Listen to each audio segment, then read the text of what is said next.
Welcome back.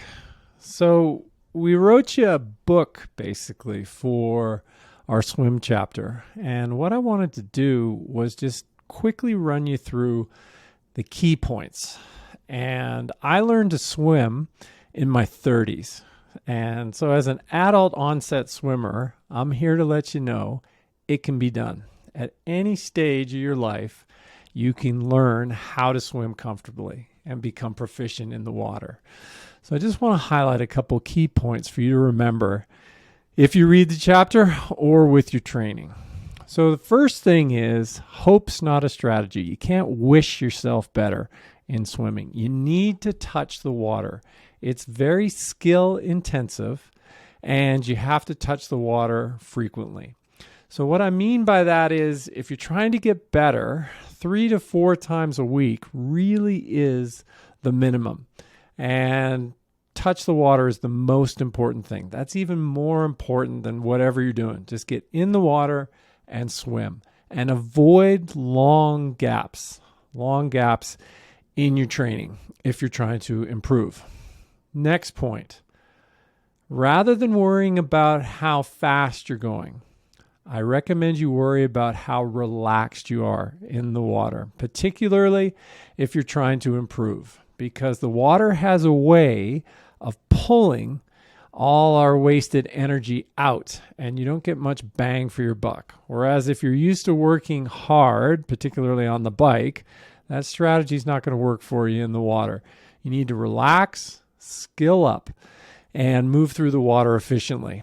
Now, my favorite drill for that is that number 3. 3-stroke breathing. So breathe every 3rd stroke. Relaxed freestyle. That's the first skill you need to master in the water. From that point on, you can build on that with the other strokes, with flip turns, with learning how to change pace, all the things we ran through for you in the chapter. But the fundamental thing is learning how to swim relaxed freestyle with 3-stroke breathing. Now, the way it feels in the water is not necessarily the way it is. So you need to get frequent feedback, video feedback of what you're actually doing in the water as well as under the water. Now, you need a friend to do the video. But you can look at your own pull pattern if you use a snorkel. And the Speedo Bullet Head is a great one. It doesn't have a vent at the bottom, and so it's a lot easier to clear. And you'll be able to see your pull pattern. You want that pull entering in front of the shoulder, and you don't want that hand coming under your body. So enter down, pull straight back. Keep it really simple and relaxed.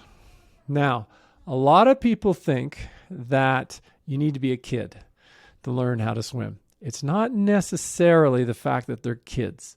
It's the fact that they swim like kids. And what I mean by that is they touch the water a lot. My kids are proficient swimmers, and what they've done is every summer since they were 4 years old, they would do summer swim camp. And that means they're touching the water 6 times a week for about 10 weeks. And every summer they get a big lift from that, just touching the water and upskilling themselves. And then when they get older, if they want, they can get more serious and take it year round. And what we did with them is their minimum swim frequency, the minimum that they've touched the water, is once a week since the time they've been able to stand up. And so they've always been touching the water. And we leave it to them. We don't coach them. We let other people kind of coach them. Now, the final point, if you want to swim like a kid and increase your swim frequency to 5 times a week, say, in a swim block to try and lift your swimming capabilities, it will tire you out. I don't recommend you do it close to a race, but I do recommend you do it probably twice a year when you're not close to a race. You do a swim focus block where you reallocate energy from your other sports into swimming. How long does it need to last for? I usually do them for 2 to 4 weeks. It really depends on who you are, what it's going to cost the rest of the program. But swimming 4 times a week and making sure 2 of those swims are relatively long for you can really lift your ability. And then when you come back to your normal swim frequency, you'll be able to do it at a slightly higher level. And the part that's best about it is it won't make you as tired. So you will have become more efficient in the water, and you won't be getting as gassed by your endurance training as well as your long workouts that you do swimming. So more in the chapter. In terms of your goal for triathlon, what I recommend, the whole purpose of all of this is for the swim to take as little out of you as possible. And I talk about that in my video called Progressive Pacing for Triathlon. So have a look at that. If you like stuff like this, head over to my YouTube channel, hit the subscribe button. I'll be back with more stuff for you in the future. Thanks for listening.